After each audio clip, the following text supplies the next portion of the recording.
Hello friends, welcome to Toppers Hub. Here we have a new series about हमारा जो topic है वो है CET। आप सभी लोगों ने CET के बारे में अच्छे से सुना होगा। CET क्या है? CET की फुल फॉर्म होती है कॉमन एलिजिबिलिटी टेस्ट। आजकल हर कोई CET के बारे में बात कर रहा है क्योंकि CET सितंबर में लागू होने वाला है। हमारी गवर्नमेंट ने इसको अप्रूव किया है कि जैसे ही आप CET एग्जाम क्वालिफाई करते हो देन आप एसएससी, बैंकिंग एंड रेलवे तीनों ही एग्जाम के जो प्री एग्जाम्स होते हैं उनको क्वालिफाई कर जाते हो। आफ्टर देन आप इन तीनों के मेंस दे सकते हैं। ओके, तो हमारे पास जो सीईटी है वो बहुत ही इंपॉर्टेंट रोल प्ले करने वाला है। जैसे ही सीईटी आता है हमें इसकी प्रिपरेशन करनी होगी। तो सीईटी के लिए क्या करना है, आपको अभी से अपनी प्रिपरेशन स्टार्ट करनी है ताकि जैसे ही सीईटी आए आप इसको फर्स्ट अटेम्प्ट में क्लियर कर सके। ओके, तो अगर आपको सीईटी की तैयारी करनी है then we have start new series.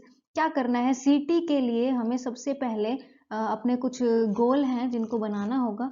उन गोल्स को के अंदर ही आप अपने एग्जाम को क्वालिफाई कर सकते हो। जैसे कि हमारे पास क्या दिया हुआ है, फर्स्ट ऑफ ऑल आप लोगों को क्या करना है, पहली स्ट्रेटजी जो है वो है कंप्लीट योर सिलेबस। सबसे पहले क्या करना है, सीईटी का जो भी सिलेबस है, मतलब हमारे पास जो रीजनिंग बनती है, जो मैथ बनती है, जो जीके बनती है, करंट अफेयर्स बनते हैं या फिर हमारे हो इंग्लिश, आपको क्या करना है, सबसे पहले इन सभी का जो भी सिलेबस है वो कंप्लीट करना होगा। ओके, देन क्या करना है, सारे टॉपिक करने के बाद आप लोगों को इनकी सेकंड नंबर पे आप लोगों को इनकी क्या करनी है, कंटिन्यू प्रैक्टिस करनी है। जैसे ही आप जितने नंबर ऑफ क्वेश्चन प्रैक्टिस करेंगे वो टॉपिक आपका उतना ही स्ट्रॉन्ग होता जाएगा। सिलेबस कवर करने के बाद, कंटिन्यू प्रैक्टिस करने के बाद लास्ट जो इसका स्टेप होता है वो होता है मॉक। मॉक क्या होता है, मॉक हमारे पास एग्जाम लाइक फीलिंग होती है। मतलब ये कह लो कि प्री एग्जाम होता है, जैसे आप फाइनल एग्जाम देते हो बिल्कुल उसी तरीके से हमारे पास मॉक अवेलेबल होते हैं। हमें वो मॉक देने होंगे जिससे हमें अंदाजा लगता है कि हम एग्जाम में कहाँ लाई करते हैं, क्या हम एग्जाम क्वालिफाई करने की स्टेज पे हैं या नहीं। ओके, तो ये सभी स्ट्रेटेजी के साथ हम अपनी प्रिपरेशन चालू करेंगे।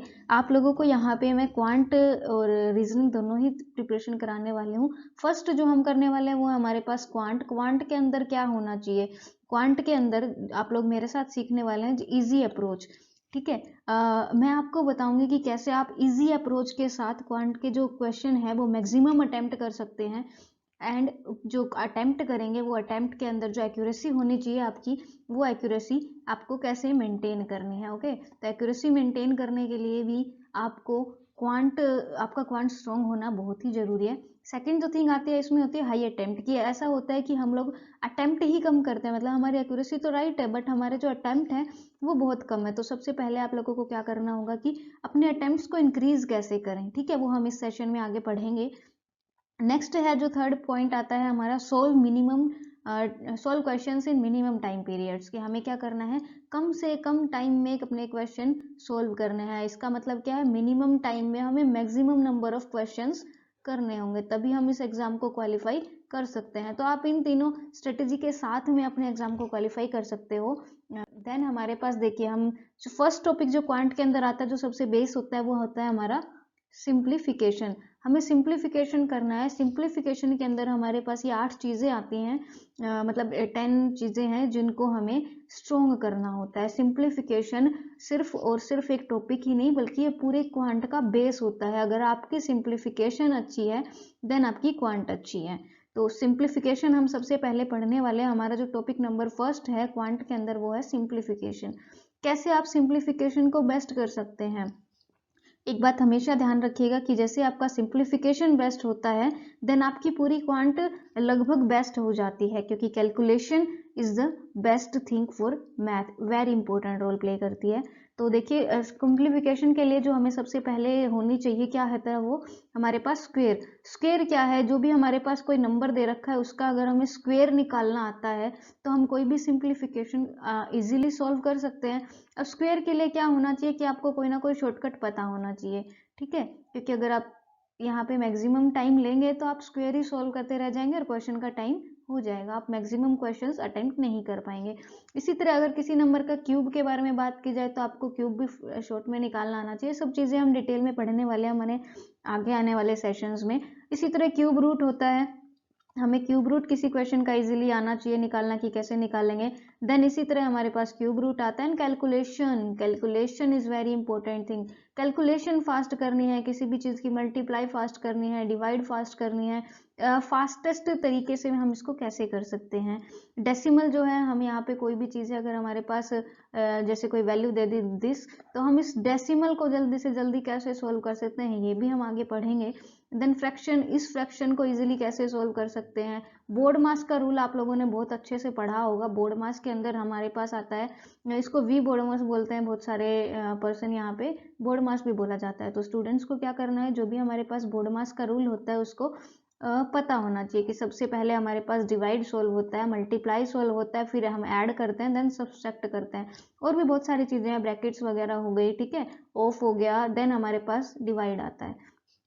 टेबल, अगर आपको टेबल नहीं आती है तो आप क्वांट में कहीं ना कहीं फंस जाते हो, क्योंकि टेबल क्या है, कैलकुलेशन फास्ट करने का बहुत ही मेन जरिया होता है। अगर आपकी टेबल्स अच्छी हैं तो आप डायरेक्टली मल्टीप्लाई कर सकते हो, लेकिन अगर आपको टेबल ही नहीं आती तो आप 5 की 3 से करोगे, और अगर मल्टीप्लाई आती है तो आप डायरेक्ट 15 की 3 से कर सकते हो, जहाँ पे हमारा एक स्टेप कम हो जाता है। ओके, देन हमारी स्पीड, अब हमें क्या करना है कि हमारी स्पीड भी यहाँ पे हाई करनी होगी, जिससे हम जो अपनी सिंप्लीफिकेशन है वो बेस्ट कर सकते हैं। तो ये सारी चीज़ें हम अपने आने वाले सेशंस में पढ़ेंगे। आप लोग मेरे साथ जुड़िए, एक नई हम यहाँ पे स्टार्ट करने वाले हैं अपना एक नया जो भी है, तो आप लोगों को हमारे साथ जुड़ना है। मैक्सिमम स्टूडेंट्स को यहाँ पे इस सेशन के साथ जुड़ना है, ताकि हम फटाफट से क्या कर सके, अपनी प्रिपरेशन स्टार्ट कर सके। देखिए, मैं फॉर द ट्रायल के लिए यहाँ पे हम 10 क्वेश्चन लेके आए हैं, इनको पढ़ते हैं कि कैसे हम ईजी मेथड में इनको सोल्व कर सकते हैं इन ए फास्ट मेथड। देखिए, जो क्वेश्चन नंबर फर्स्ट है वो हमारे पास क्या है,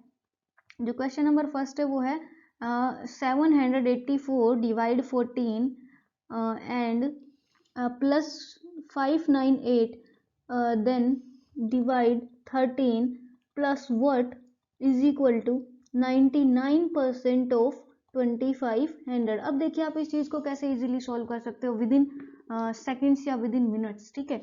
मैक्सिमम टाइम नहीं लेना है, बहुत ही कम टाइम लेना है। तो आप सबसे कम टाइम में आप इसको कैसे सोल्व कर सकते हो। यहाँ पे देखिए 14 को सबसे पहले बोर्ड मास का रूल यहाँ पे अप्लाई होने वाला है। तो देखिए हमारे पास यहाँ पे 3 साइन दिए हुए हैं, डिवाइड प्लस डिवाइड प्लस। तो आप लोगों को सबसे पहले डिवाइड सोल्व करना है। तो आप देखिए 14 को अगर इससे डिवाइड सोल्व करते हो तो 14 5 जा पे जाएगा, 14 5 जा एंड 14 6 जा, प्लस आप 598 यहाँ पे एज इट इज लिख सकते हो, देन 13 है एंड डिवाइड। आप देखिए यहाँ पे परसेंटेज है, यहाँ पे 100 है, तो आप लोग क्या करेंगे कि 100 से 100 कट कर सकते हो, डायरेक्ट परसेंटेज से 100 कट हो जाएगा, हमारे पास यहाँ पे बचेगा 99 इंटू 25। ओके, अब यहाँ पे देखिए 13 को अगर हम इससे डिवाइड करते हैं, 13 को यहाँ पे डिवाइड करेंगे तो हमारा कितने के ऊपर जाएगा, 56 एज इट इज यहाँ पे रह जाएगा। 59 को अगर यहाँ पे हम डिवाइड करते हैं, 4 जा और 6 जाओगे, तो यहाँ पे अब हमारे पास बचता है प्लस वर्ट। और अब देखिए इस 25 को अगर हमें सोल्व करना है तो इस 25 को हम कितने से सोल्व करें कि इजीली सोल्व हो जाए। देखिए आप लोग एक चीज़ करिएगा, इस चीज़ को अगर मैं 4 से मल्टीप्लाई करूँ तो ये 100 बन जाएगा। चलो ओके, आप रहने दीजिए, 25 को कर लीजिए, 25 को 99 से जैसे ही मल्टीप्लाई करते हैं आप लोग यहाँ पे कर सकते हो। ऐसे किया जा सकता है 25 इंटू 100 माइनस 1, सेम चीज़ हो जाएगी। तो 25 को 100 से करते हो इतना आता है, इसमें से 25 माइनस करते हो तो यहाँ पे हमारे पास 4275 ये बचता है। तो ये कैलकुलेशन ईजी करने का बेस्ट मेथड हो जाएगा। Thank you very much.